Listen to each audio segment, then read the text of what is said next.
So Miguna went for an interview, and a minute before the interview began, he was given some sort of a contract to, to look at.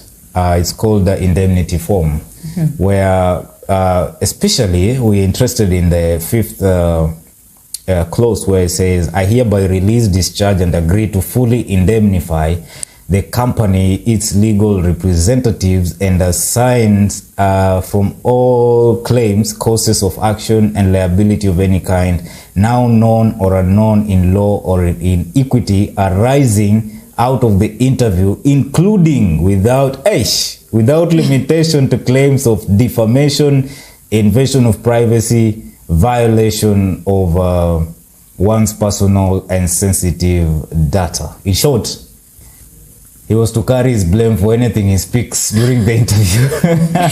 And Standard Media, Spice FM, won't take any responsibility, whether they are lawyers or the company or anything. If Miguna says anything during the show, abebe mzigo yake ye mwenyewe. I think that Standard Media is just trying to be safe. Because they saw what happened. Jeff Koinange and Miguna at some point on KTN. Yes, and I remember also, was it Nation Media? Yes.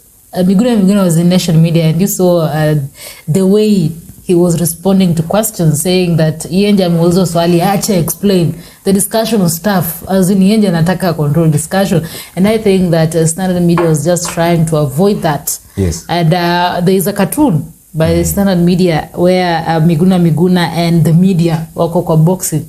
And the media is saying that, wait, this is my show and I am the one interviewing you.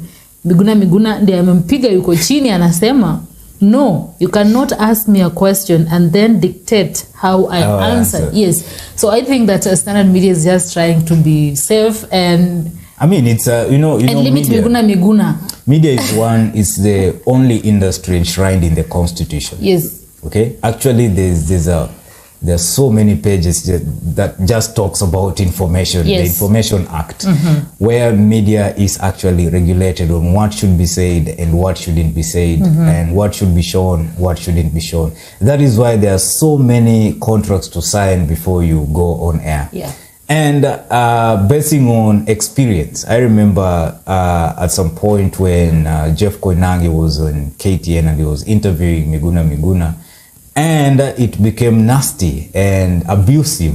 And it was Pasaris against Miguna. Yes. And Miguna ended up abusing Esther Pasaris, even on sexuality and all that. And it was a huge problem, and it cost even Jeff Koinange. It cost him.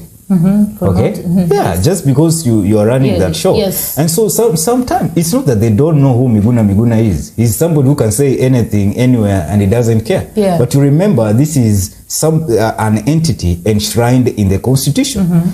And there's a public act, the way you should behave in public, and the way media has a contract with Communications Authority on what should be allowed on air and what shouldn't be allowed on air. So I think Miguna went overboard, and I think maybe he wanted to say some things that were not, maybe, I don't know, I know him. From experience, you can tell the kind of language and stuff like that. So I think the media, or let's say, they wanted to control that. It's not that they wanted to dictate what to say, but if you are to say anything, then say it within the confines of this law. Yeah. Okay? Don't go overboard. I think that is what they were trying to say. But if you insist on saying your own things, then sign this contract. Yes. So that whatever you say is up to you. Yes. Because if you don't want to be controlled, then sign this.